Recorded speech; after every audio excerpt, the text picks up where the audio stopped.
Ekkanisa ya Real Church Ministries Kosovo Lungujja ebadde ezimbibwa egudde netta omwana w'emyaka 4 afudde yekeddwa mu yeeya ng'ekisenge ky'ekkanisa okumukuba abadde agenze okusaba era okusinza ku Wabaddewo abadde agenze ne muto munne nga ye yasimattuse. Ekyaki yamukubye naye tetufunye buyambi bwonna, tuli mu nnyiike empitirivu nnyo. Bagamba Wabaddewo bulagajjavu ku ludda lw'ekkanisa nga mu kifo ky'okutwala omwana mu ddwaliro bazze mu kumusabira nti ate ng'abadde mu mbeera mbi ng'afiiridde mu ddwaliro oluvannyuma gy'atwaliddwa. Omwana yafiiridde waneeno, omwana mu kifo ky'okugira okuddusa mu ddwaliro, omwana bazze mu kumusabira wali eri, omwana obulamu bugenda. Mama omwana yagenze okujja, twagenze okudduka okujja waneeno ng'omwana ali bubi nnyo nga takyasobola kuwona, ng'essaala ekutta akati. Ekyaki eno bagizimbye ng'egwa emirundi 4 naye tetuli bamativu ng'abatuuze. Ne bannannyini be mubagambako nti bana ekyaki eno ng'ekoze oti batuddamu bubi. Babadde bakyewunaganya ekisenge ekirala ne kiyiika ekibajje mu mbeera ne basalawo okugikoona yonna okutuuka ku ttaka. Nti akantu akamu waggulu kabadde nga tekanywera ate nga debate ebaddewo mu kkanisa nga abamu bakkaanya egende wansi abamu nedda. Kyaki n'abagizimba tebagitereeza.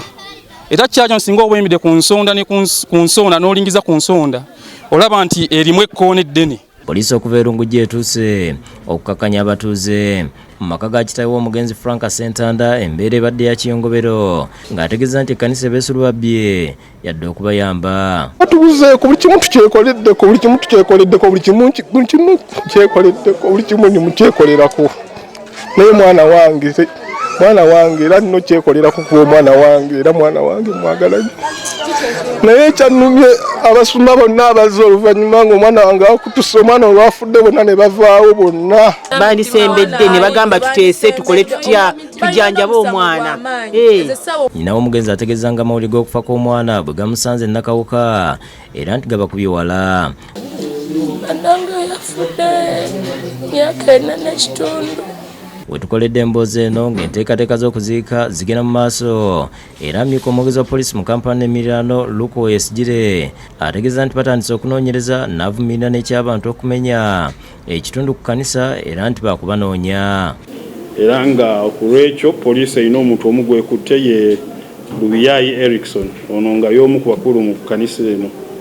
Tugenda kutwala obuvunaanyizibwa baffe ng'eggombolola okuyita ba technical staff abavunaanyizibwa ku kuzimba ebizimbe mu kitundu ky'e Lubaga, twogere nabo era tubatume omulimu ogw'okujja okunoonyereza. Ate poliisi ewakiso ne Bulenga bazudde omulambo gw'omuvubuka eyali atemera mu gy'obukula 20 eyatemwako omutwe n'oluvannyuma ekiwuduwudu ne kisuulibwa mu kisaalu ky'Ekirekabira. Guzuuliddwa omuvubuka Sam Kafuluma abadde akuuma ettaka bwe gwasuulibwa ng'ono yatemeza kuba obuyinza era nga bakulembeddwa ssentebe Ssengonzi Mathias bakedde kunnyulula kiwuduwudu kino nekitwalibwa mu ggwanika e Mulago. Omusumba Sam Matovu yeewunyizza okulaba nti ettaka okusangiddwa omulambo likumibwa ekiro n'emisana n'asaba poliisi enoonyereze.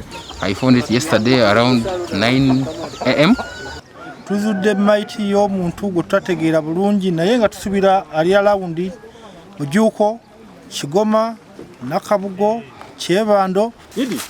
Abakulembeze basabye ababulwako omuntu waabwe okugenda ku poliisi bazuule obanga yeye alaba nga alina omuntu egwatalaba so teyandikomyawo ayinza okujja ku ofisi ya chairman ku poliisi Bulenga n'akuwadde n'afuna information. Abavubuka abakuuma ettaka lino batwaliddwa ku poliisi okukola statement.